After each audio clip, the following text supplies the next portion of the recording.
तो ये ल्यूकोप्लास्ट की हम लोग बात कर रहे थे प्रीवियस वीडियो में। तो ये जो ल्यूकोप्लास्ट होता है ये कलरलेस होता है। एक पॉइंट हमने ल्यूकोप्लास्ट के बारे में देखा कि ये ल्यूकोप्लास्ट जो होता है ये क्या होता है, कलरलेस होता है। ठीक है, दूसरी चीज़ क्या हो गई कि कलरलेस और वाइट प्लास्टिड होता है, हम वाइट भी कह सकते हैं इसको, कलरलेस और वाइट प्लास्टिड होता है। ये कहाँ पे पाया जाता है, प्लांट सेल जो कि लाइट में डायरेक्टली एक्सपोज नहीं होती है, जैसे कि रूट हो गया और जैसे कि सीड, ये डायरेक्टली इन पर डायरेक्टली लाइट नहीं पड़ती है ना रूट में। एक सेकेंड रुकें।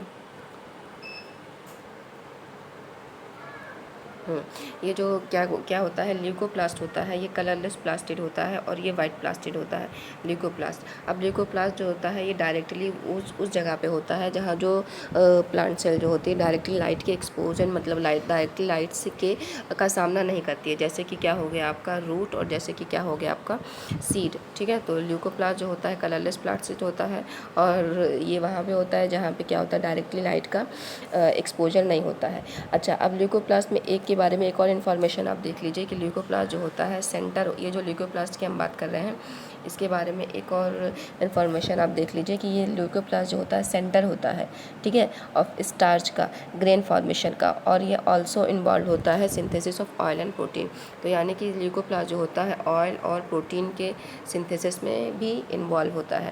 तो चलें लास्ट क्लोरोप्लास्ट के बारे में भी देख लेते हैं।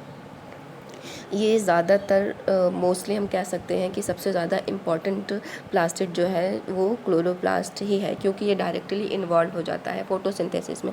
अब फोटोसिंथेसिस जो होता है एक मेजर प्रोसेस होती है जो प्लांट्स अपना खाना बनाने के लिए करते हैं, लेकिन उसमें क्या होता है कि ऑक्सीजन रिलीज़ करते हैं। तो जब ये ऑक्सीजन रिलीज़ करेंगे तो इसी ऑक्सीजन का इस्तेमाल करके हम तो ज़िंदा हैं।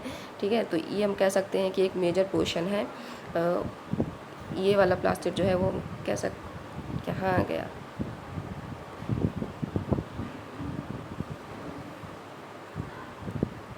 ये प्लास्टिड जो है ये हम कह सकते हैं कि ये जो सबसे इम्पॉर्टेंट प्लास्टिड जो है वो क्लोरोप्लास्ट ही है। ठीक है, ये कहाँ पे यूजुअली होते हैं कि जहाँ पे सफिशिएंट लाइट मिलती है वहाँ पे ये यूजुअली प्रेजेंट होते हैं। तो लीफ का जब हम स्ट्रक्चर देखते हैं वहाँ पे एक स्ट्रक्चर होता है पैलिसेड सेल, वहाँ पे ये प्रेजेंट होते हैं। और इसका कलर जो होता है वो ग्रीन होता है। क्लोरोप्लास्ट का कलर जो होता है ये ग्रीन कलर का होता है। इसका कलर ग्रीन क्यों होता है कि इसमें एक पिगमेंट होता है जिसको कहा जाता है क्लोरोफिल, जिसकी वजह से इसका कलर जो है वो ग्रीन होता है। तो हमने देखा कि क्रोमोप्लास्ट जो होता है कलर, एक सेकेंड, क्रोमोप्लास्ट जो है वो ये कलर्ड प्लास्टिड है। ये रेड, येलो, ऑरेंज कलर में होता है, जैसे कि पेटल्स, फ्लावर्स और फ्रूट्स में। और इनका कलर जो होता है दो पिगमेंट की वजह से होता है, और CX कैरोटीन और ज़ैंथोफिल। ल्यूकोप्लास्ट जो होता है कलरलेस प्लास्टिड होता है, वाइट प्लास्टिड होता है। इसका मेन काम होता है synthesis of oil and protein, और ये वहाँ पे होता है जहाँ पे डायरेक्टली एक्सपोजर नहीं होता है लाइट का प्लांट की सेल्स में। और क्लोरोप्लास्ट जो होता है बेसिकली ग्रीन प्लास्टिड होता है। सबसे ज़्यादा इंपॉर्टेंट यही होता है, ये वहाँ पे होता है जहाँ पे डायरेक्टली लाइट का एक्सपेंशन होता है, मतलब डायरेक्टली लाइट जहाँ पे पड़ती है वहाँ पे होता है। तो ये लीव्स में होता है पैलिसेड सेल्स के बाद। ठीक है, पैलिसेड सेल्स ऑफ लीफ में।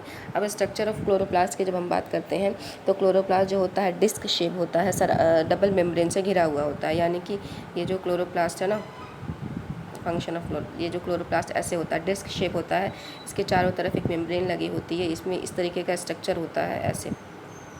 यही जो स्ट्रक्चर है यही आपका क्या है, क्लोरोप्लास्ट है। ठीक है, अच्छा, इसमें क्या होता है, राइबोसोम होता है, DNA होता है, और जो अंदर की मेम्ब्रेन होती है वो वाटरी प्रोटीन रिच होती है, जिसको स्ट्रोमा कहा जाता है। ठीक है, ये जो स्ट्रोमा है ये वाटरी रिच प्रोटीन है। ये वाला देखो डॉट डॉट्स में दिखा देती हूँ आपको, ये जो वाला ये जो पोर्शन है ना इसको स्ट्रोमा कहा जाता है। ये वाटरी होती है जिसमें रिच प्रोटीन ज़्यादा होता है, मतलब रिच प्रोटीन होती है। और इसमें जो होती हैं ग्रैना लाइक स्ट्रक्चर्स होते हैं। ये जो है ये ग्रैनम इसको कहा जाता है। ठीक है, और नेटवर्क लाइक स्ट्रक्चर बना लेती हैं इसके अंदर। अच्छा, अब ये जो नेटवर्क फॉर्म करता है 3 डायमेंशनल होता है, जिसके एक सेकेंड रुकें,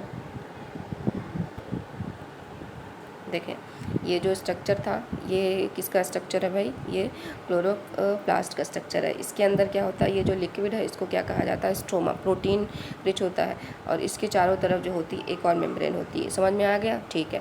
अब क्या हो गया कि इसके अंदर क्या होता है, ऐसे डिस्क लाइक स्ट्रक्चर्स होते हैं जिसको ग्रैनम कहा जाता है और ये जो पूरा एक डिस्क होता है इसको क्या कहा जाता है, थैलेक्वाइड कहा जाता है, ठीक है। अब थैलेक्वाइड जो होता है स्टैक्स होता है ग्रैना का, जो जिसमें फोटोसिंथेटिक पिगमेंट होते हैं जिसको क्लोरोफिल कहा जाता है, ठीक है।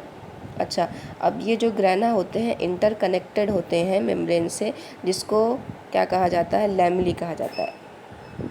एक सेकेंड, लाइट कट गई, ज़रा सा होल्ड करें बताती हूँ। ये जो ग्रैना है, एक को ग्रैना कह दिया, ग्रैना का पूरा जो स्टॉक है उसको थैलेक्वाइड कह दिया। अब ये जो है एक दूसरे से अटैच होते हैं जिसको लैमेले कहा जाता है। तो ये तो स्ट्रक्चर था आपका क्लोरोप्लास्ट का, इसमें कुछ था नहीं, बस समझने वाली चीज़ें थी। बाकी जब हम फंक्शन की बात करते हैं क्लोरोप्लास्ट की, तो क्लोरोप्लास्ट का फंक्शन क्या होता है, ये मेन फंक्शन इनका क्या होता है, फोटोसिंथेसिस का ही होता है। इसी वजह से इनको किचन ऑफ सेल भी कहा जाता है। ये क्या करते हैं, एंजाइम इनके अंदर होता है जो, और को एंजाइम्स होते हैं जो नेसेसरी होते हैं फोटोसिंथेसिस के लिए। तो मेन फंक्शन हो गया आपका क्लोरोप्लास्ट का फोटोसिंथेसिस का। बाकी नेक्स्ट वीडियो में हम लोग डिस्कस करेंगे राइबोसोम्स, वैक्यूल्स के बारे में और डिफरेंसेस बिटवीन प्लांट सेल और एनिमल सेल के बारे में। तो कल आपका इंशाल्लाह ये चैप्टर जो है वो कंप्लीट हो जाएगा, ठीक है। चलिए, good bye, take care, have a healthy day and have productive day to.